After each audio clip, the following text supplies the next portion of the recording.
Bonjour Ibrahima Ama-Diémé. Bonjour Ndekouba Moro. Ibrahima Ama-Diémé, vous êtes membre du groupe de réflexion pour la paix en Casamance. Déjà, que pensez-vous du projet du président Bassirou Diomaye Diakhar Faye, plan Diomaye pour la Casamance, pour le retour de la paix en Casamance? Qu'est-ce que vous pensez de cette initiative du président Diomaye? En tant que membre du groupe de réflexion pour la paix en Casamance, je ne peux que constater avec satisfaction qu'il y a au moins de la part des nouvelles autorités de continuer le processus de négociation et en vue de la consolidation du processus de paix en Casamance. Donc de ce fait, la seule chose que je ne peux pas encore dire avec grande certitude, c'est que en dehors du retour des populations dans leur zone d'origine, des populations déplacées, qui est déjà une activité entamée depuis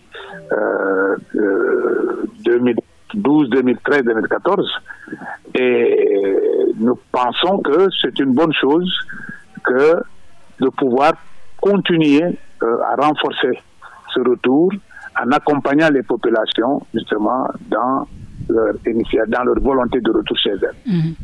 Et le lancement a été fait par le ministre de la Famille et des Solidarités, Maïmouna Dièye. Que pensez-vous de ce lancement, le format en fait du lancement de ce projet? Vous savez, si on peut faire très rapidement une économie de toutes les attitudes des gouvernements qui venaient d'arriver au Sénégal depuis l'éclatement de la crise en Casamance, on a l'impression que à chaque fois qu'un nouveau régime arrive, il initie une activité qui va dans le sens d'ailleurs de la continuité de ce qui s'est passé avant, mais sans jamais aller dans le fond de la résolution définitive du conflit. Et c'est pourquoi donc nous sommes obligés pour le moment d'observer, tout en restant disponibles, n'est-ce pas, pour d'éventuels conseils si c'était nécessaire. Mais nous pensons que déjà ce qu'on a acquis comme paix dans la région sud doit pouvoir être communément partagé par l'ensemble des Sénégalais et que tout le monde s'engage à faire en sorte que ce qui s'est passé ne se reproduise plus. Et pour ça, je crois qu'il y a un ensemble d'actes forts qu'il faut poser, parmi lesquels, effectivement, le retour des populations dans les zones d'où elles sont parties, mais également parmi lesquels la sécurisation, n'est-ce pas, de toutes ces zones, et ensuite le désenclavement. Il faut effectivement désenclaver de façon systématique toutes les zones, n'est-ce pas, concernées par cette situation qui a duré pendant plus de 40 ans. Vous savez, 40 ans sans aucune activité économique, eh bien, cela suppose que c'est presque une génération sacrifiée. Alors donc, si des mesures sont prises et posées, il faut que ce soit des mesures effectivement qui soient accompagnées et qui soient des mesures inclusives. Inclusives.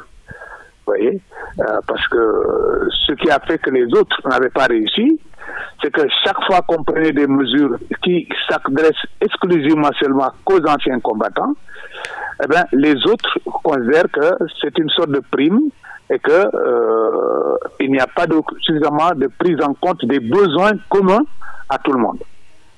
Or, ces besoins communs à tout le monde, c'est le désenclavement, l'intégration, comme je le dis souvent, l'intégration de l'espace casamancé à l'espace sénégalais. Parce que elle est coupée par la Gambie. Et ensuite, il y a beaucoup de zones qui sont coupées par les cours d'eau et autres marécages, qui fait que c'est des populations qui ne sentent pas trop leur intégration dans l'espace sénégalais.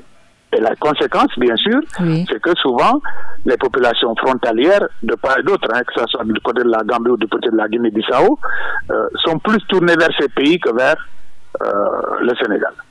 C'est pourquoi d'ailleurs, le Puma a été créé pour essayer de pallier à ces difficultés. Et je salue l'idée que, justement, ce plan, le nouveau plan Diomaye pour la Casamance, soit un plan qui mette en avant le Puma n'est-ce pas, qui a été créé justement pour ça. D'accord. Le ministre annonce que le plan Diomaye pour la Casamance va assister 6647 ménages plutôt dans les régions de Sédhiou, Kolda et de Ziguinchor. Et déjà, 5600 ménages de retour des régions de Ziguinchor sont recensés et identifiés. Qu'est-ce que vous pensez de ça?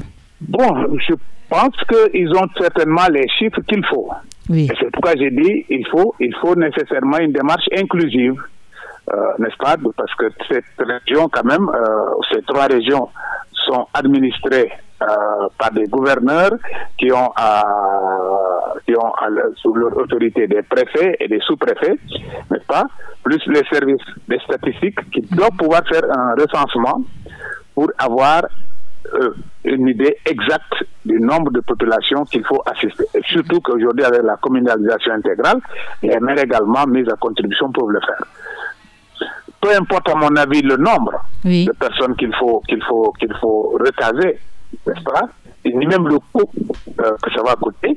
Mais ce qui est le plus important, c'est faire en sorte que vraiment les questions d'équité soient prises en compte, comme elle l'a dit, Madame le ministre, que vraiment que tous ceux qui sont concernés par la question sénégalaise ou la sénégalité se sentent au même pied d'égalité, n'est-ce pas, quelle que soit la position où ils se trouvent. D'accord. Sonko, un digne fils de la Casamance, quel rôle peut-il jouer pour le retour de la paix en Casamance? Vous dites Sonko? Un digne fils de la Casamance, j'ai dit. Bon, de toute façon, ce que je sais, c'est qu'aujourd'hui, le Sénégalais, qui a été mis en place par les prédécesseurs de ce régime, a permis à un nouveau régime de s'installer. Oui. Quelle que soit la position géographique à laquelle ou la position communautaire à laquelle appartiennent ceux qui sont aujourd'hui à la tête de l'État, il faut retenir que on les a investis pour prendre en charge les questions les besoins essentiels des populations. Je crois que c'est ça que moi je retiens. Et que donc, leur mission aujourd'hui, c'est de faire en sorte que tous les Sénégalais se sentent dans les décisions qu'ils vont prendre, n'est-ce pas, traités de la même manière, n'est-ce pas, avec l'égale dignité, n'est-ce pas, comme le dit la devise du Sénégal, un peuple, un but, une foi. D'accord. Et la situation des mines en Casamance, est-ce qu'il y a une amélioration, oui ou non? Ce que je sais en tant que membre du GRPC, c'est que justement, ça fait partie des questions qu'il faut prendre en compte. Oui. Il faut aller vers le déminage total de toutes les zones. Mais pour le faire, il faudrait discuter avec toutes les parties pour savoir où se trouvent les mines, quels sont les types de mines qu'il y a dans les zones, et ensuite accompagner le processus de déminage. Je crois que aujourd'hui, les gens estiment à quelques milliers encore de mètres carrés de zones à déminer, que ce soit dans le nord, donc à la frontière avec la Gambie, ou au sud, n'est-ce pas, le long de la frontière avec la Guinée-Bissau, jusque dans les zones du département de Goudomp et autres. Il faut bien qu'on puisse identifier avec exactitude les zones minées, mesures d'accompagnement. Il faut effectivement... D'accord. Donc vous pensez que le président Diomaye peut relever ce défi? Vous pensez bien? Pas qu'il peut relever le défi, il doit relever le défi. Il doit le faire, oui. Il doit le faire parce que c'est lui aujourd'hui le président du Sénégal. Les autres, quand ils étaient là, ont essayé à chaque niveau de faire ce qu'ils pouvaient faire. Oui. Donc c'est lui qui est là maintenant, avec une situation d'ailleurs beaucoup plus favorable, d'autant plus que depuis 2012, il n'y a plus de revendications, n'est-ce pas, qui cherchent à être résolues par la voie des armes. Donc il ne reste plus qu'à continuer le dialogue, et intégrer toutes les populations au dialogue et toutes les parties prenantes au dialogue, et je crois qu'il va y arriver. C'est pourquoi je dis il doit y arriver pour l'intérêt du Sénégal, il doit y arriver pour l'intérêt de l'Afrique de l'Ouest. Donc vous pensez que le président doit dialoguer avec le mouvement de toutes les parties prenantes? Toutes les parties.